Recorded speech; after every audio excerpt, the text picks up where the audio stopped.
TV ചാനലുകളിലെ ഏറ്റവും പുതിയ തരംഗമായ reality ഷോയിലൂടെ കണ്ണഞ്ചിപ്പിക്കുന്ന സമ്മാനങ്ങൾ നേടിയെടുക്കാൻ പരിശ്രമിക്കുന്ന ഒരു കുടുംബത്തിന്റെ വിശേഷങ്ങളിലേക്ക് ഇതാ ഒരു എത്തിനോട്ടം.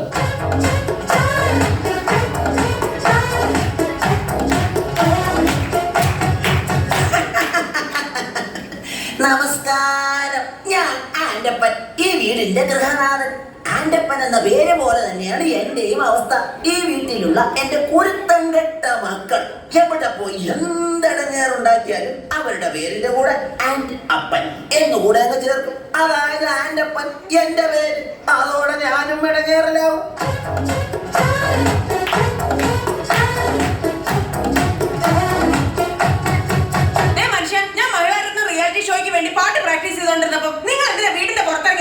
ഞാൻ പുറത്തിറങ്ങി നിന്നില്ലെങ്കിലേ നാട്ടുകാരി വിചാരിക്കും ഞാൻ നിന്നെ പിടിച്ച് തല്ലിയിട്ട് നീ കിടന്ന് കരയുകയാണെന്ന്. നിങ്ങളെ ഇന്ന് ഞാൻ പാട്ട് മാത്രമല്ല, ഭരതനാട്യം, മോഹിനിയാട്ടം, കുച്ചിപ്പുടി, കഥകളി, ഓട്ടംതുള്ളൽ, മോണോ ആക്ട്, ഇതിനൊക്കെ ഞാൻ പ്രാക്ടീസ് ചെയ്യുന്നുണ്ട്, അറിയാമോ? ഇതാണ് ആൻഡപ്പന്റെ ഭാര്യ റോസിക്കുട്ടി. റിയാലിറ്റി ഷോയിൽ പങ്കെടുത്ത് താരമാകാൻ അരയും തലയും മുറുക്കി ഒരുങ്ങിയിരിക്കുകയാണിവർ.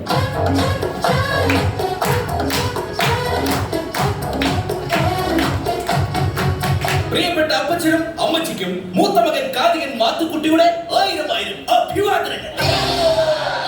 മോനെ മാത്തുക്കുട്ടി, നിന്റെ ഇന്നത്തെ കഥാപ്രസംഗ പരിപാടി എങ്ങനെ ഉണ്ടായിരുന്നടാ? അതൊരു കഥനകഥയാണ് അമ്മച്ചി. റിയാലിറ്റി ഷോയിലൂടെ ശ്രദ്ധേയനായിക്കൊണ്ടിരിക്കുന്ന എന്റെ കഥാപ്രസംഗം കേൾക്കാൻ ഇന്നലെ ഒറ്റൊരുത്തൻ പോലും വന്നില്ല. അയ്യോ, അതെന്താ? ഞാനാണ് കഥാപ്രസംഗം അവതരിപ്പിക്കാൻ വരുന്നതെന്ന് ആ കമ്മറ്റിക്കാർ പരസ്യം ചെയ്തില്ലാതെ.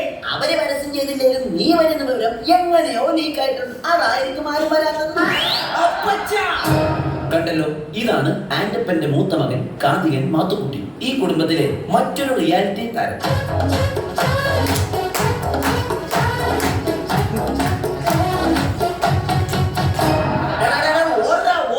എന്റെ കൺമുമ്പ് കണ്ടുപോകരുത് അവന്റെ ഒരു ഒടുക്കത്തെ സിനിമാറ്റിക് ഡാൻസ്. എന്താ ചെയ്ത്? അല്ല, അവൻ എന്താ ചെയ്തിട്ടാ? ഇന്ന് രാവിലെ ഞാൻ കുളിക്കാൻ കയറിയ നേരത്തെ ഇവൻ ഫയർ ഡാൻസിന്റെ റിഹേഴ്സലാണെന്ന് പറഞ്ഞ് മണ്ണെണ്ണ വായിലെടുത്തിട്ട് തീ ഊതി. ഞാൻ അലക്കിയിട്ട് അതിന്റെ ആകെ കൂടെയുള്ള 2 കുണ്ടവും കത്തിച്ചു കളഞ്ഞ്. അറിയാമോ നിനക്ക്? അപ്പൊ നിങ്ങൾ ഇപ്പൊ കൊടുത്തിരിക്കുന്നോ? ഇത് നിന്റെ അടിപ്പാവാടയാ. ഈ വന്നതാണ് ഈ വീട്ടിലെ ഇളയ താരം, സിനിമാറ്റിക് ഡാൻസുകാരൻ ജോണിക്കുട്ടി. ഇതും മറ്റൊരു റിയാലിറ്റി താരമാണ്. ചാനലൊന്നും തുറക്കുമ്പോൾ കാണാം അതിലെന്നും റിയാലിറ്റി ഷോയുടെ തരംഗം. എത്ര കലകളെ പലരും എടുത്തിട്ട് കുരുക്കുവാൻ കാരണം. എന്റെ കർത്താവേ, ഇത് ഞാൻ എങ്ങനെ സഹിക്കും? എടീ, ഇറങ്ങി വാടി ഇങ്ങോട്ട്. എന്റെ മോന്റെ ഭാര്യയാണെന്നൊന്നും ഞാൻ നോക്കത്തില്ല. ഇറങ്ങി വരാൻ. നിങ്ങൾ അറിഞ്ഞോ, ഞാൻ മഹിളാരത്നത്തിന്റെ അടുത്ത എപ്പിസോഡിന് കൊടുക്കാൻ മേടിച്ച പുത്തൻ സാരി എടുത്ത് നിങ്ങളുടെ മരുമോളുണ്ടല്ലോ ആഗ്രഹം വന്ന് വെള്ളപ്പൊക്കക്കാർക്ക് എടുത്ത് കൊടുത്തിരിക്കുന്നു. അഹങ്കാരി. അതിന് നിന്നെ പിടിച്ചാലും വെള്ളപ്പൊക്കക്കാർ കൊടുത്തില്ലല്ലോ. വേണല്ലോ, അവൾ അതും ചെയ്യും, അതിന്റെ അപ്പുറം ചെയ്യും. എടി മോളി, ഇങ്ങോട്ട് വാടി. നിന്നെ ഇന്ന് ഞാൻ എന്താ നിങ്ങൾ തൊള്ള തുറക്കുന്നത്? എടി, അമ്മച്ചിയുടെ സാരി പിച്ചക്കാർക്ക് എടുത്തു കൊടുത്തോ? ഓ, റിയാലിറ്റി ഷോ. ഇങ്ങനെ റിയാലിറ്റി പ്രാന്തുള്ള കുടുംബത്തേക്കാണല്ലോ എന്റെ കർത്താവേ എന്നെ കെട്ടിയെടുത്തത്.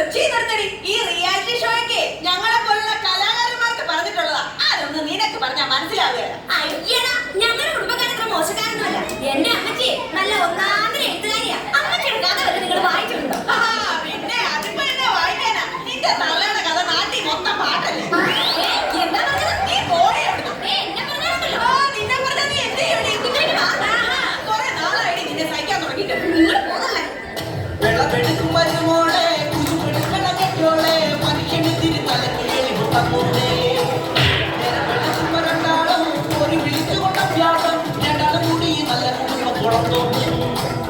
വെള്ളമുള്ളൊരു നാട്ടും കൈവ നല്ലൊരു വാക്കും, എത്ര കുടുംബം കലക്കി നാട്ടി. പെണ്ണുങ്ങളെ നിങ്ങൾ ഇങ്ങനെയായാലും നടത്താം.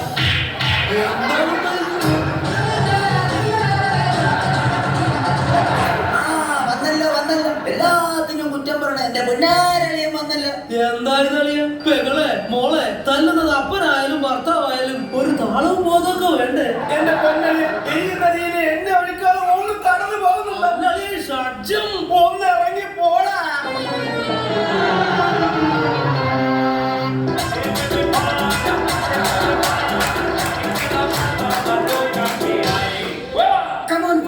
റിയാലിറ്റി റിയാലിറ്റി ഷോയിലെ സൂപ്പർ താരമായ എന്റെ കൂടെ ഡാൻസ് പഠിക്കാൻ പറ്റിയത് നിങ്ങളുടെ ജീവിതത്തിലെ ഒരു ഭാഗ്യം മാത്രമായിട്ട് കരുതിയാൽ മതി. ആദ്യമായി നമുക്ക് പുതിയ സ്റ്റെപ്പ് പഠിക്കാം. 3, 4.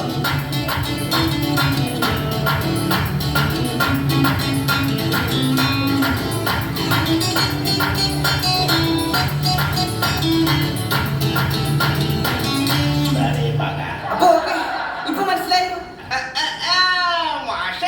മാഷിനെ കൊണ്ട് വീട്ടില് ഭാര്യ തുണിയലപ്പിക്കുന്ന ആക്ഷൻ ആണല്ലേ ഞങ്ങളെ ഡാൻസ് ആണെന്നും പറഞ്ഞ് പഠിപ്പിക്കണത്. ഈ സ്റ്റെപ്പ് ഞങ്ങൾ അടിച്ച് തകർക്കും. 3, 4.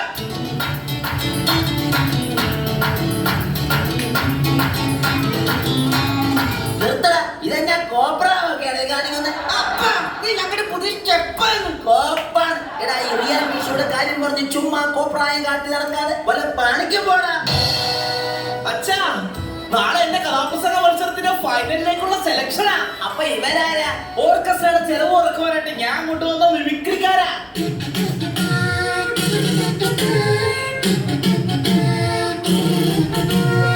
എടാ മാത്തുക്കുട്ടി, നിന്റെ കഥ ഇതുവരെ അമ്മച്ചി കേട്ടില്ലല്ലോടാ. നിങ്ങൾക്ക് വേണ്ടി കഥയുടെ ഒരു ചെറിയ ഭാഗം ഞാനിവിടെ അവതരിപ്പിക്കുകയാണ്. Correct music. അതാ കിഴക്കേ ചക്രവാളത്തിൽ പ്രഭാതം പൊട്ടിവിടുന്നു.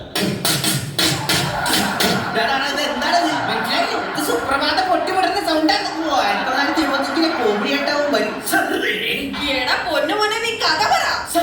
ഇനി കഥയുടെ സുപ്രധാനമായ രംഗമാണ് ഞാനിവിടെ അവതരിപ്പിക്കുന്നത്. അങ്ങനെ നമ്മുടെ കഥാനായകൻ കഥാനായികയുമായി കണ്ടുമുട്ടുന്നു. ഒരു ഉറച്ച തീരുമാനമെടുക്കാൻ നായകന് സാധിക്കുന്നില്ല. നായകന്റെ കൂടെ പോകണോ അതോ തിരിച്ചു വീട്ടിലേക്ക് പോകണോ എന്നൊരു തീരുമാനമെടുക്കാൻ നമ്മുടെ നായകന് കഴിയുന്നില്ല. നായകന്റെ കൂടെ പോകണോ അതോ വീട്ടിലേക്ക് പോകണോ? വീട്ടിലേക്ക് പോകണോ അതോ നായകന്റെ കൂടെ പോകണോ? നായകന്റെ മനസ്സു വീണ്ടും അങ്കമാലിയിലെ അവൻ ചിന്തിക്കുകയാണ്. നായികയെ കൂട്ടി വീട്ടിലേക്ക് പോകണോ അതോ ഒറ്റയ്ക്ക് പോകണോ? നായികയെ കൂട്ടി വീട്ടിലേക്ക് പോകണോ അതോ ഒറ്റയ്ക്ക് പോകണോ? അങ്ങനെ പ്രതിസന്ധിയിലായ നായകൻ ദുഃഖഭാരത്താൽ പുഴയിലേക്ക് എടുത്തൊരു ഒറ്റച്ചാട്ടം. വെള്ളത്തിൽ നിന്നും ഇങ്ങനെ മുങ്ങിപ്പൊങ്ങിക്കൊണ്ട് അവൻ കരയിൽ നിൽക്കുന്ന നായികയെ നോക്കി പറഞ്ഞു. വെള്ളത്തിൽ നിന്ന് പൊങ്ങി വന്നവൻ കരയിൽ നിൽക്കുന്ന നായികയെ നോക്കി പറഞ്ഞു. നായികയെ നോക്കി പറഞ്ഞു, ഒന്ന് ഇറങ്ങി പോടാ.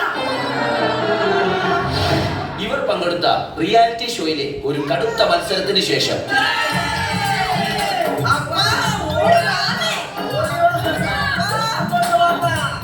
എന്നതാ മക്കളെ കാര്യം? എന്റെ പൊന്നപ്പ, റിയാലിറ്റി ഷോയിൽ എല്ലാ ഐറ്റത്തിലും ഞങ്ങൾ എല്ലാവരും ഫൈനലിലെത്തി.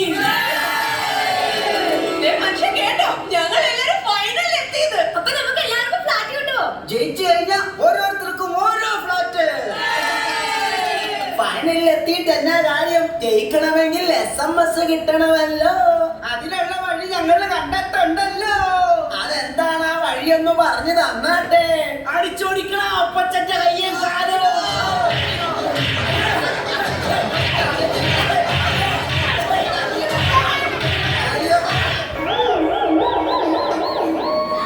എന്തിനാടാ അപ്പന്റെ കയ്യും കാലും തല്ലി ഓടിച്ചത്? അപ്പനെ തല്ലി കയ്യും കാലും ഓടിച്ചാലേ റിയാലിറ്റി ഷോയിൽ കാണിക്കാനായിട്ട് ചാനലുകാർ വന്ന് ഷൂട്ട് ചെയ്യുമല്ലോ. അത് സ്ലോ മോഷനിലും ബ്ലാക്ക് ആൻഡ് വൈറ്റിലുമായി TV കാണിക്കുമല്ലോ. അതെന്തിനാ? അപ്പൊ ജനങ്ങള് മൊത്തം കണ്ട് ഞങ്ങളോട് സെന്റിമെന്റ്സ് അടിച്ച് SMS ചെയ്യുമല്ലോ. അപ്പോ SMS കിട്ടി ജയിച്ച് എല്ലാവർക്കും ഫ്ലാറ്റ് കിട്ടുമല്ലോ. പ്രിയമുള്ളവരെ, കലാകാരന്മാരുടെ ദുഃഖങ്ങളും ദുരിതങ്ങളും സഹതാപങ്ങളും വിറ്റ് കാശാക്കുന്ന ഇവിടുത്തെ ചാനലുകളിൽ തല കാട്ടാൻ ആക്രാന്തം കാണിക്കുന്നവരോട് എന്റെ കുടുംബത്തിന് ഇനി എന്താണ് പറയാനുള്ളത്? ചാനലിൽ പാടുവാൻ അക്രമം കാട്ടുന്ന ചെല്ലക്കിളികളെ നിങ്ങളും നോക്കണം. എന്തൊക്കെ പാടിയാലും കിട്ടില്ല നോക്കണം. SMS ഇല്ലെങ്കിൽ ഇല്ല സമ്മാനം. ചാനലിൽ പാടുവാൻ അക്രമം കാട്ടുന്ന ചെല്ലക്കിളികളെ നിങ്ങളും നോക്കണം. എന്തൊക്കെ പാടിയാലും കിട്ടില്ല നോക്കണം. SMS ഇല്ലെങ്കിൽ ഇല്ല സമ്മാനം. SMS ഇല്ലെങ്കിൽ